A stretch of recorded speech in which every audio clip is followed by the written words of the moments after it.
The relationship between the United States and China has been called the most important bilateral relationship of the 21st century. I couldn't agree more. It's also the most complicated. Trade, economic development and technological innovation are just a few of the issues currently putting pressure on relations between our two nations. As the United States attempts to navigate the challenging dynamics at play, it's critical to approach these issues from a position of strength.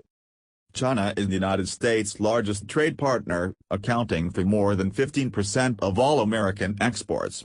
Last year, trade of American goods and services with China totaled an estimated billion. Of that billion, America exported roughly billion compared to the approximately billion of Chinese imports. That's about a 3:1 import-to-export ratio. As Iowa's senior senator and a family farmer, I'm particularly concerned about agricultural trade. Total U.S. agricultural exports to China in 2017 totaled billion. Agricultural products form the backbone of Iowa's economy. The same is true for many Midwestern states. China is the largest consumer of U.S. soybeans, buying nearly 60% of Iowa's soybean exports. Corn, pork and pork products are also significant American exports to China. Uncertainty in trade, rising tariffs and the potential that China finds new markets for these products would be devastating to Iowa and farmers throughout rural America who depend on access to the Chinese market for their products. Farmers and agribusinesses are not alone. The automotive and machinery industries also feel the effects of strained relations between the United States and China.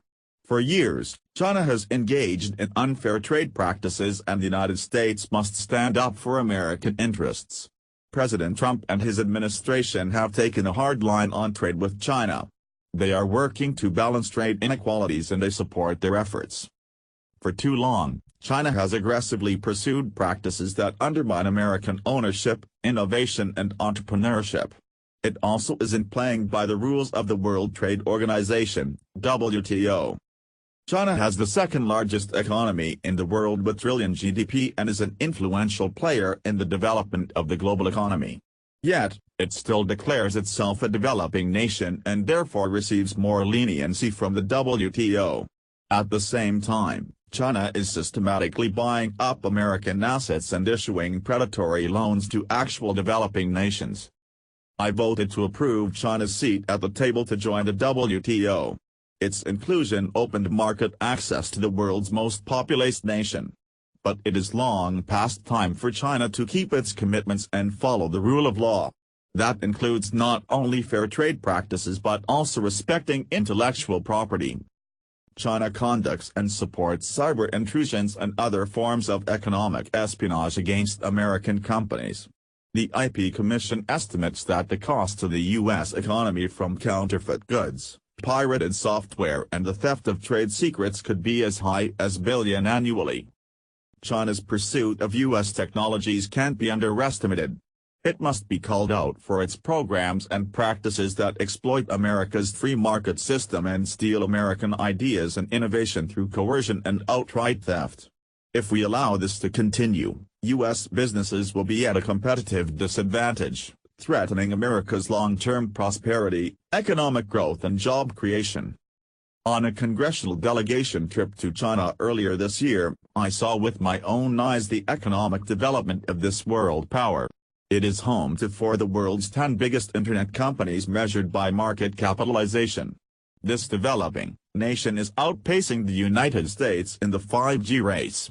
Nearly half of China's students are studying engineering compared to the United States where only approximately 6% of students pursue engineering degrees. China's next generation is acquiring the knowledge and skills necessary to overtake America's spot as the global economic leader, and it will happen faster than we realize if we do nothing to stop it. Given that it remains a dictatorial regime that is daily revealing its aspirations to influence and control other nations around the globe, we should not be complacent about what that means for freedom around the world.